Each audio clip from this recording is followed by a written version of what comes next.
I do not have the unique story of the raid. I have the unique opportunity to talk about it and the courage, because people don't want to talk about it.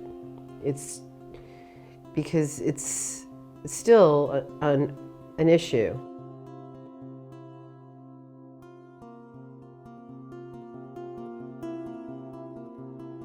Dr. Courtney gave us a call and he said, I've got this family who are desperate. They have a little boy, 6 years old, with medulla blastoma, which is a very aggressive brain cancer. And they went through all of the Western remedies. And he knew that we were making the big leaf juice, which is the big leaf, the fan leaves on the plant. They are not psychoactive, non-narcotic. It's like wheatgrass. So they came to us and they had their little boy in their arms, just like limp. And they were like, help us, we need a miracle. And you just can't imagine what it's like.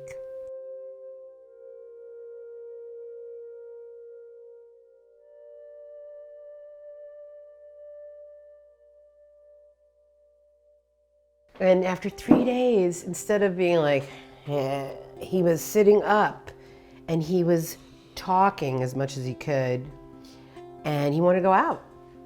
And all he had to wear were superhero costumes. Iron Man, Superman, Batman. So he'd put on his little Superman costume and I'd say, hey, you're on a farm, you gotta work, can't be just hanging out.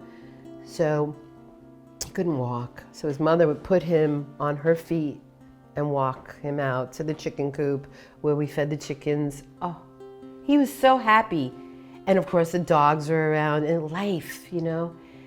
And then we had to make kindling, so we sat under the redwoods and I had him break sticks over his knee. His mother, she just sat there weeping. We were seeing such incredible progress in this little boy that we were convinced that we could save him.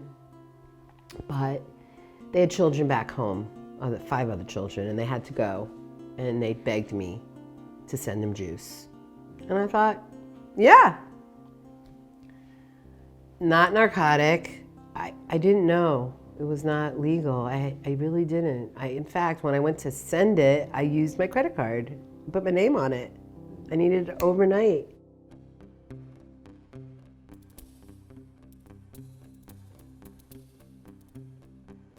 So March 4th, we were sleeping this morning and came the bam, bam, bam on the door, you know? Looked out the window, SWAT team, dressed in fatigues, crawling all over my property. And I opened the door and he said, we have a search warrant for this property, turn around, put your hands behind your back. I'm like, can I put my robe on first? And they're like, yes, definitely. So I put my robe on, tied it, turned around, handcuffed. I pretended to be sleeping. They came in and I just immediately put my hands up. I'm like, I'm 17. I swear I'm 17. Don't handcuff me. Like, what's going on? Am I in danger? Is something wrong? Is everybody okay? They pointed their guns in my face. Like, one of them came up about 3 feet away from me and pointed his gun right at my temple. And was like, here, like, this is how it's gonna go. And then 2 more, one cleared the closet and one cleared the bathroom.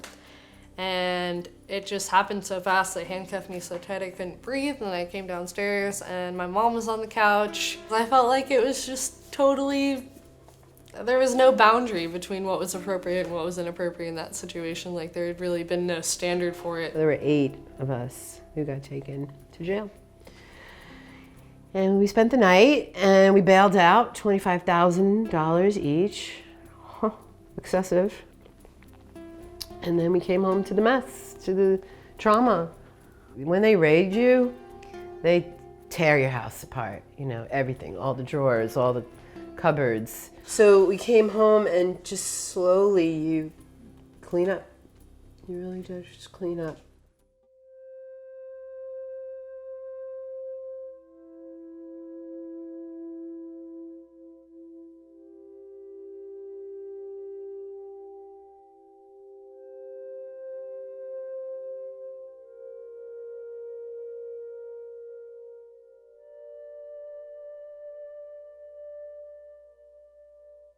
take this. This is the greatest story never told of what's really going on behind the cannabis curtain.